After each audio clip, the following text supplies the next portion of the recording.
வழங்கிவிடு வழங்கிவிடு வழங்கிவிடு வழங்கிவிடு ஊக்கத்தொகை வழங்கிவிடு.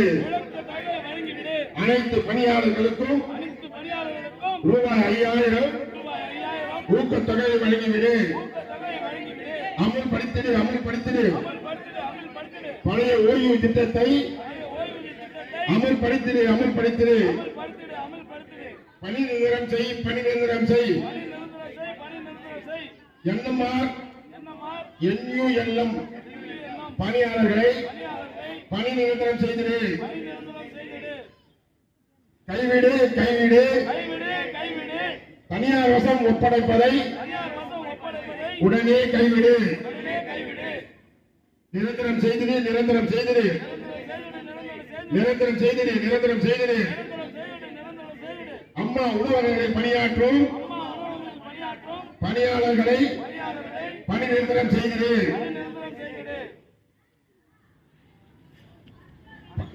பதவி உயர்வு வழங்கிடு. பதவி உயர்வு வழங்கிடு. 10 ஆண்டுகள் பணி நிறைவு செய்த 4ஆம் நிலை பணியாளர்களுக்கு பதவி உயர்வு வழங்கிடு. வழங்கிவிடு வழங்கிவிடு. கிராஜுவேட்டின் தொகை உடனே வழங்கிவிடு. ஓய்வு பெறும் போது கிராஜுவேட்டின் தொகையை உடனே வழங்கிவிடு. ஆர்ப்பாட்டம் இது ஆர்ப்பாட்டம். கவன ஈர்ப்பு கண்டன ஆர்ப்பாட்டம். பொதுச் செயலாளர் புரட்சி தமிழர் அண்ணன் எடப்பாடியார் அண்ணனுடைய ஆணைக்கிணங்கவும் மாண்புமிகு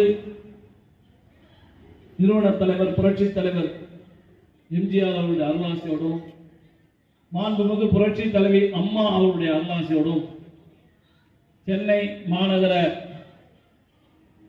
மாநகராட்சி பொதுப்பணியாளர் அண்ணா பொதுப்பணியாளர் தொழிற்சங்கத்தின் சார்பாக இன்று நடைபெறுகிற இந்த கவன ஈர்ப்பு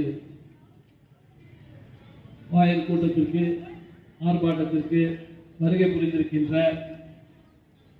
நமது சங்க உறுப்பினர்களுக்கும் பெருந்திரளாக வருகை புரிந்திருக்கின்ற ஒப்பந்த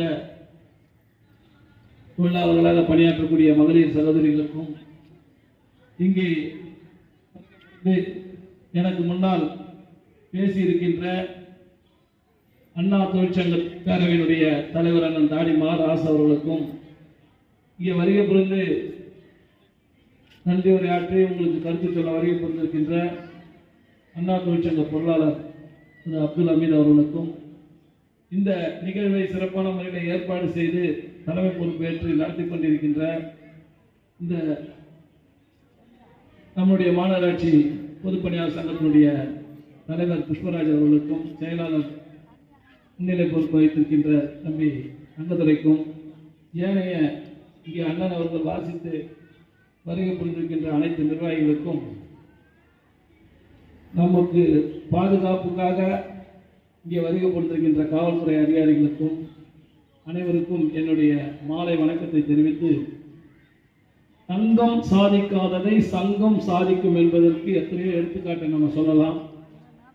புரட்சி தலைவர் அவர்கள் ஒவ்வொரு முறை கையெழுத்திடும் போதும் சொல்லக்கூடிய வார்த்தை, எழுதக்கூடிய வார்த்தை, உழைப்பவரே உயர்ந்தவர் என்று தெரிவிப்பார்கள்.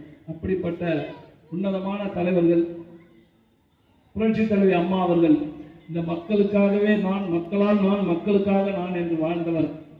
அப்படிப்பட்ட இருவரும் தலைவர்களுடைய வழிவந்த எங்களுடைய கழக பொதுச் செயலாளர் புரட்சி தமிழர் அண்ணன் எடப்பாடியார் அவர்கள் அவர் காலத்திலே முதலமைச்சராக இருக்கும்பொழுது எங்களுடைய உள்ளாட்சித்துறை அமைச்சர் மாண்புமிகு SP வேலுமணி அவர்கள் பல்வேறு திட்டங்களை இந்த மாநகராட்சி எல்லையிலே செயல்படுத்தினார்கள்.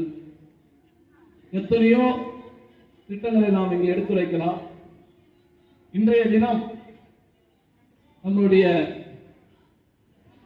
அண்ணா தொழிற்சங்க பேரவையினுடைய தலைவர், முன்னாள் மாமன்ற உறுப்பினர், இங்கேயே பணியாற்றினவர், 5 ஆண்டு காலம் சிறப்பாக பணியாற்றியவர். அவருக்கு அனைத்தும் இந்த கார்பரேஷன் என்ன நடக்கும் தெரியும். அவர் கூறியது போல இந்த ஊதிய உயர்வு போன்றவை எல்லாம் இந்த அரசு நாங்கள் ஆட்சிக்கு வந்தால் 100 நாளில் அப்படியே தலைகீழாக மாற்றி இந்த தொழிலாளர்களுக்கு என்னென்ன சலுகைகள் தர வேண்டுமோ அத்தனையும் அடுத்த நிமிடமே கொடுத்து விடுவோம் என்றெல்லாம் சொல்லி பொய்யான வாக்குறுதியை கொடுத்த ஆட்சிக்கு வந்த இந்த அரசு இன்றைக்கு சென்னை மாநகராட்சியிலே பணியாற்றக்கூடிய தூய்மை பணியாளர்கள், அது ஒன்றும் அதிகாரி கிடையாது, பச்சைக்கில கையெழுத்து போடுறவங்க கிடையாது, அன்றாடம் வேலைக்கு வரக்கூடிய ஒப்பந்த தொழிலாளர்கள், அவங்களுடைய சிறிய வருவாயிலே குடும்பத்தை நடத்தக்கூடிய நம்மளுடைய களப்பணியாளர்கள் அனைவரையும் இந்த அரசு அவர்களுக்கு பணி நிரந்தரம் செய்யாமலும் ஊதிய உயர்வை வழங்காமலும் அவர்களுக்கு நியாயமாக கிடைக்க வேண்டிய எந்த ஒரு சலுகையும் வழங்காத இந்த சென்னை மாநகராட்சியினுடைய நிர்வாகத்தை கண்டித்தும் இந்த அரசை வலியுறுத்தியும் நாம் இப்ப இங்கே கூடியிருக்கிறோம். உங்களுக்கு எல்லாம் நல்லா தெரியும், 2015 மிகப்பெரிய வெள்ள பாதிப்பு ஏற்பட்ட போது மாண்புமிகு புரட்சித் தலைவர் அம்மா அவர்கள் மாநிலம் முழுவதும் இருந்து நம்முடைய உள்ளாட்சி பிரதிநிதி உள்ளாட்சியிலே பணியாற்றக்கூடிய அனைவரையும் அழைத்து வந்தது மட்டும் இல்லாமல் களப்பணியாளர்கள், தூய்மை பணியாளர்கள் அனைவரையும் அழைத்து வந்து சென்னையிலே மிகப்பெரிய அந்த வெள்ளத்தால் பாதிக்கப்பட்ட அனைத்து பகுதியும் மிக சிறப்பான முறையில் நிர்வாகம் செய்து அனைத்தையும் சரி செய்து கொடுத்து மக்களுடைய வாழ்வாதாரத்தை கட்டி காத்தவர் மாண்புமிகு புரட்சித் தலைவி அம்மா அவர்கள். வெளியூர்ல இருந்து வந்து வேலை பார்த்துட்டு போறவங்க சும்மா போகக்கூடாது, அவர்களுக்கும் செலவுகள் இருக்குது, குடும்பங்கள் இருக்குதுன்னு சொல்லிட்டு அம்மா வந்து அந்த நேரத்தில் அனைவருக்கும் 2000 ரூபாயை ஊக்கத்தொகையா கொடுத்த ஒரே தலைவர் மாண்புமிகு புரட்சித் தலைவி அம்மா தான், வேற யாரும் கொடுக்கல. அடுத்ததாக வந்து அது கூட வந்தாங்க நம்மளுடைய ஒப்பந்த தொழிலாளர் கூட அங்க வந்து வேலை பார்த்தாங்க, அவங்களும் சும்மா போக கூடாது, ஒரு 300 ரூபாய் எடுத்து கொடு அப்படின்னு கொடுத்த ஒரே தலைவி மாண்புமிகு புரட்சித் தலைவி அம்மா அவர்கள், வாரி வாரி கொடுக்கக்கூடிய வல்லல். அது போல நம்மளுடைய இந்த அதுக்கு அடுத்ததாக நம்முடைய அண்ணன் எடப்பாடியார் அவர்கள் அவர் காலத்தில் ஒரு பெருமெல்லம் 20ல் வந்தது, அதற்கு அதே போல பணியாற்றிய அனைவருக்கும் ஊக்கத்தொகை வழங்கினார்கள். புரட்சித் தலைவர் அம்மா அவர்கள் சீரிய சிந்தனை உருவானது ஏழை எளியவர்கள் பசியாற வேண்டும் என்பதற்காக உருவாக்கப்பட்டது அம்மா உணவகம். தமிழகம் முழுவதும் அன்றைய திருமிகு அன்பு சகோதரர் மேயர் அண்ணன் துரைசாமி அண்ணன் அவர்கள் 200 வார்டிலையும் அந்த அம்மா உணவகத்தை துவக்கி மிக சிறப்பான முறையிலே அங்கே அருமையான சுட சுட இட்லி, சட்னி சாம்பார், மத்தியானம் தயிர் சாதம், சாம்பார் சாதம் அப்படின்றோம், இரவுல வந்து சப்பாத்தி போன்ற உணவுகளை கொடுத்து மக்கள் பசியார செய்தார்கள். இந்த உலகத்தையே உலுக்கிய ஒரே நோய், உலகத்திலேயே அனைவராலும் பாதிக்கப்பட்ட உலகமே பாதிக்கப்பட்ட ஒரு நோய் என்றால் அது கொரோனா என்ற கொடிய நோய். அந்த கொரோனா என்ற கொடிய நோய் வந்த போது மக்கள் வீட்டை விட்டு வெளியே வர முடியாத ஒரு சூழ்நிலை இருந்த போது கூட நமது அம்மா உணவகத்தில் வேலை செய்யக்கூடிய அத்தனை தொழிலாளர்களும் தினம் தினம் வந்து அம்மா உணவகத்தை திறந்து தினமும் 7 லட்சம் பேருக்கு விலையில்லாத உணவை கொடுத்த ஒரே இயக்கம் அனைத்து இந்திய அண்ணா திராவிட முன்னேற்ற கழகம் அண்ணன் எடப்பாடியார் அவர்கள். உண்மையா இல்லையா? நீங்க எல்லாருக்கும் அண்ணா டெய்லி 7 லட்சம் பேருக்கு உணவு கொடுத்தது அம்மா உணவகம். அப்படிப்பட்ட உணவகத்தை இன்றைக்கு எவ்வளவு சீரழிக்க முடியுமோ அந்த அளவுக்கு சீரழித்திருக்கிறார்கள் இந்த அரசு. மக்கள் நலன் காக்கணும்னு சொன்னா அந்த அடிப்படையில் இன்னைக்கு நீங்க போய் வேற ஒரு பெரிய ஹோட்டல்ல போனீங்கன்னா ஒரு 2 இட்லி 30 ரூபாய் இருக்குது, 25 ரூபாய் இருக்குது, 20 ரூபாய் இருக்குது. குறைஞ்சபட்சம் 15 ரூபாய்க்கு வந்து நீங்க எந்த இடத்துல இட்லி வாங்க முடியாது. ஆனா நம்ம 1 ரூபாய்க்கு இட்லி கொடுத்தாங்க அம்மா, அருமையான உணவு கொடுத்தாங்க, சிறப்பான முறையில் அதை நிர்வாகம் பண்ணாங்க. அதையெல்லாம் இந்த அரசும் இந்த மாநகராட்சியும் கண்டுகொள்ளாம விட்டதுனால இன்னைக்கு மக்கள் வந்து மிகவும் தினம் தினம் பாதிக்கப்படுகிறார்கள். தினக்கூலியாக இருக்கக்கூடிய ஒரு நாளைக்கு 1000 ரூபாய் சம்பளம் வராங்களா? 200 ரூபாய் 300 ரூபாய் சம்பாதிக்கிறவங்க காலையில் 50 ரூபாய் ஹோட்டலுக்கு, மத்தியானம் 50 ரூபாய் மதிய ஹோட்டலுக்கு, நைட் 50 ரூபாய்னா அவங்களோட நிலைமை என்ன? இதையெல்லாம் அம்மா அவர்கள் கருத்தில் கொண்டுதான் அம்மா உணவகத்தை உருவாக்கினார்கள். ஆனால் இந்த அரசு அதை பற்றி எதுவுமே கண்டுக்கல. அது மட்டும் இல்ல, இன்னைக்கு அனைத்து வரியும் உயர்ந்திருக்கு மாநகராட்சியில. வீட்டு வரி உயர்த்திட்டாங்க, தண்ணி வரி உயர்த்தியாச்சு, குப்பை வரி உயர்த்தியாச்சு. அப்படி அனைத்து வரியும் உயர்த்தி இருக்கக்கூடிய இந்த காலகட்டத்தில் நம்மளுடைய ஒட்டுமொத்தமா பணியாற்றக்கூடிய ஊழியர்கள், களப்பணியாளர்கள், நம்மளுடைய துப்புரவு அதாவது தூய்மை பணியாளர்கள் என்று எடுத்துக்கொண்டால் ஒரு 16,000 பேர். இவருடைய பணி எப்படி இருந்தது? நம்ம கொரோனா காலத்துல சாலையை கிளீன் பண்றது என்ன, அந்த பவுடர் போடுறது என்ன, நம்ம அந்த இதெல்லாம் தெரிஞ்சுக்கிட்டு டெய்லி சானிட்டரி கொடுத்து அப்படிலாம் பணியாற்றினவங்க. அவர்களுக்கு ஊக்கத்தொகை கொடுக்க இந்த அரசு இன்னைக்கு யோசனை பண்ணுது. வெளியூர்ல வந்தாங்க. இப்ப இந்த 23 மழையில அவர்களுக்கெல்லாம் 4000 ரூபாய் கண்டிப்பாக கொடுக்க வேண்டும். அதை எங்களுக்கு மாற்று கருத்தே இல்லை. ஆனால் அவர்கள் வெளியே தேனியிலிருந்து மதுரையிலிருந்து எல்லாம் வர்றதுக்கு 2 நாள் ஆச்சு. மழை வந்து இனிமேல் அதே மாதிரி எங்களுக்கு வெளியூர்ல இருந்து வரவங்க எப்ப ஆரம்பிச்சாங்கன்னா, இங்க இருக்கக்கூடிய இந்த நீர் வடிதல்கள் இதை சரி பண்ணணும், இவங்க இருக்கக்கூடிய பணியாளர்கள் 10வது முடிவெடுத்து இவர்கள் வெளியில சொல்லி அங்க இருக்கிற தூய்மை பணியாளர்கள் சென்னை சேர 3 நாள் ஆச்சு. ஆனா அந்த 3 நாள் இங்க பணியாற்றவங்க இந்த சென்னையில் இருக்கக்கூடிய மாநகராட்சிக்கு உட்பட்ட அனைத்து தொழிலாளர்கள் 3 நாள் மழை அடுத்த நாள் இருந்து வேலை பார்க்க ஆரம்பிச்சாங்க. ஆனா அவங்க வந்தாங்க, ஒரு குறிப்பிட்ட இடத்துல வேலையை முடிச்ச உடனே அவங்க ஊருக்கு அமைச்சாச்சு 4000 கொடுத்து.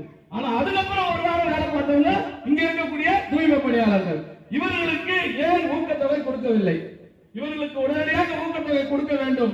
அதைத்தான் அண்ணா தொழிற்சங்க பேரவை சார்பாக எங்களுடைய இந்த மாநகராட்சியினுடைய செயலாளர் தலைவரிடம் அழைத்து பேசும்போது அவர்கள் சொன்னார்கள், அவங்களுக்கு வெளியூர்ல இருந்து வந்தவங்களுக்கு மட்டும்தான் கொடுத்தாங்க, இங்க இருக்கவங்களுக்கு கொடுக்கலன்னு சொன்னாங்க.